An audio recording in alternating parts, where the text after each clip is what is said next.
Hello again, it's Mike with Rellim Arms. So we've had a couple people want to know how we take apart this Black Aces Tactical left-handed FD12 Bullpup 12 gauge shotgun. So we are going to do that today. So let's get started. Alright, so the first things you're going to need, probably going to need a mallet of some sort and a punch. You might not, but this is just to get the takedown pins out, and these are on mine for some reason rather difficult. You might need a rag too, depends on how dirty your gun is. Alright, so let's get started real quick. Alright, first off, like always, make sure the gun is empty. Make sure the gun's on safe. Now we'll take it apart. Alright, so this barrel shroud comes off. Oh yeah, forgot to tell you. Alright, everything on this gun is going to be backwards as far as threads go. So instead of righty tighty lefty loosey, you're going to go the opposite direction. So as you can tell, I just tightened that. So now loosening it actually goes clockwise. That's going to come in handy for these next several things we do too. So alright, first of all, barrel shroud is out and off. Now we're going to pull out the ejection handle. This just pulls straight out. Set that aside. Alright, now we can pull off the hand guard or the operator rail. That will slide straight out. Set that aside. Alright, so next thing we need to do is we need to loosen this retaining nut basically that holds the gas block and gas port system together. And we'll just loosen that up there a little bit. Get some tension off that.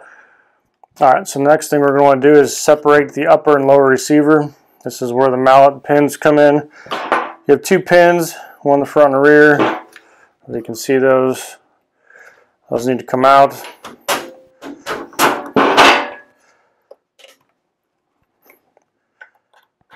This is where it gets a little tricky on mine. Alright, one takedown pin out. This one is always stubborn.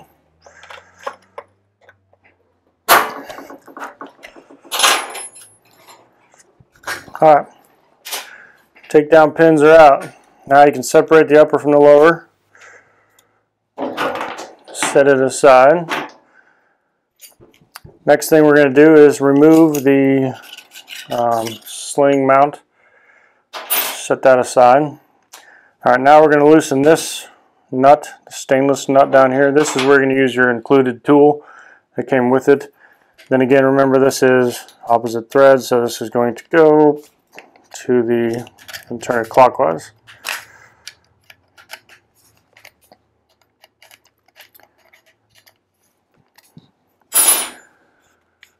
Alright, once you get it loose, hopefully you can do it by hand because that wrench is kind of a pain.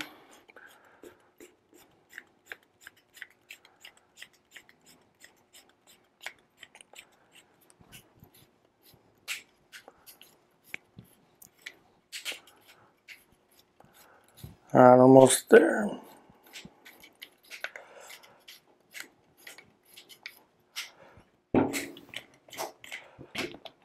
Alright, once you get it loose, you can separate the upper receiver and take it off.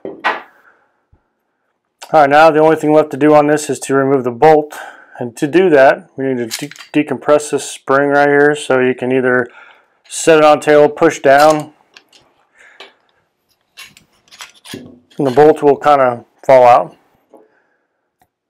So there's your bolt. You can give that a good cleaning. Pretty much you can clean everything up, wipe everything down, and then that's pretty much it for the field strip part of it. So once you get that done and get it cleaned, then you guys can put it back together. So I'll show you real quick how to do that. So same thing, just backwards. We're going to put the bolt back in. So this, let's see if I can show this a little bit better. You're going to want to make sure that when you set this back in, that's your ejection. Up part of the bolt actually slides in place. I'll put this in and then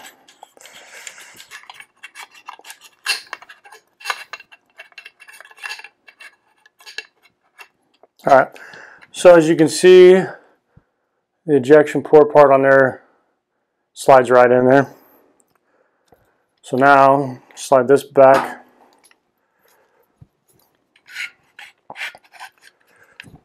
And it should fall right in place, so that should be pretty flush when you're done. Alright, so that's back together. Now we can reinstall the upper. So this just slides back on, and we tighten down the threads again. Remember, backwards threads, so you're going to want to turn it counterclockwise.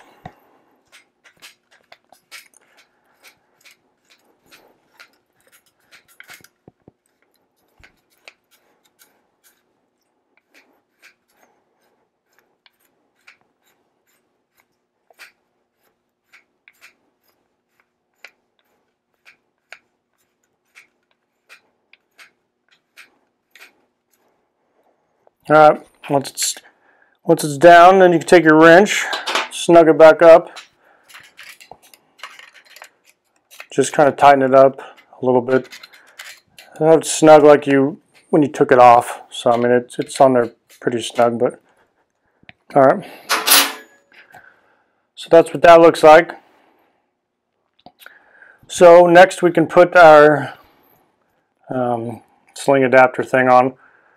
So just a word of advice, it can go on both ways, so make sure that when you put it on, the sling part is on the smooth side, the non-ejection side of whatever gun you have. If you're the right-handed one, obviously it goes the other way. This is the left-handed bullpup, so our ejection's over there. So we put that there. Alright, next we can marry the upper and lower receivers. These should, in theory, just slide back in.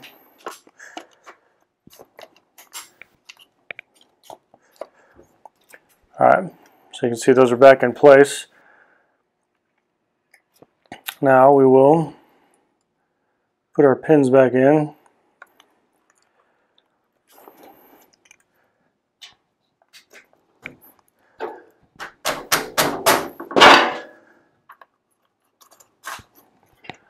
Alright, 2 pins are back in.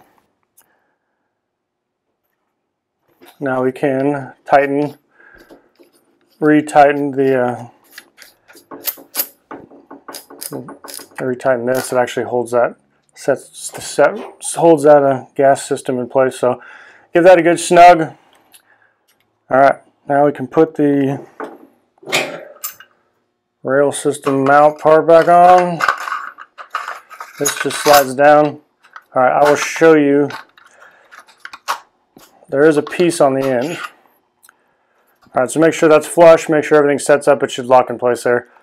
This little piece on the end, if you can see that, there's actually 4 little slots that this thing goes in, so once it kind of slides in place, it's hard to get it flat in there, so I just set it back in there and then put my shroud back on, and that should line it up and have it fall into place. Remember again, it's backwards. It took me forever to remember that every time. Alright, barrel shroud back in place. Now we can put our charging handle back on. Alright, the charging handle has a tab on the bottom of it. I don't know if you can see that. That tab part. It's flat there. There's a tab there. That tab part goes down, and you'll see there's a notch in there. So with that tab facing down, stick it in and press it. Alright, locks into place. So we've got no leftover parts, no leftover pieces. That's always a plus. That's pretty much it. So now I should be able to charge it, make sure everything works. Looks like it does. Cool. Alright guys, it's Mike again. Sorry about that. It's taken me so long to get this video out there, but it's done, and we're going to actually go out. We've shot this thing quite a bit of times. We've put several rounds through this. We've actually done a few other videos. We've done the 20 round mag, our drum video. We've done the 10 round mag, and then we have the 5 round obviously that came with. What else have we done? We've also gone out there and we've shot skeet, shot some clay targets, We've actually, our newest video, if you watch it, pay attention in the next couple days or so, we actually went out with one of those cannons. Basically, yes, it sounds what it is what it sounds like. Basically an upper receiver that goes on your AR and shoots pop cans. So we shot those up in there, and then we took this Bullpup and we shot those as they were falling down. So anyway, we'll post that pretty soon too. If you like the video, hit like, hit subscribe. We come out with all cool videos as often as we can. So it's been a little bit busy right now, but we should have about 10 to 15 videos coming out here in the next few weeks. So hit subscribe, make sure you stay tuned, and if you have any questions or comments, let us know in the comments section below. We try to get back with you as soon as we can. So anyway, thanks again. Mike with Rellim Arms.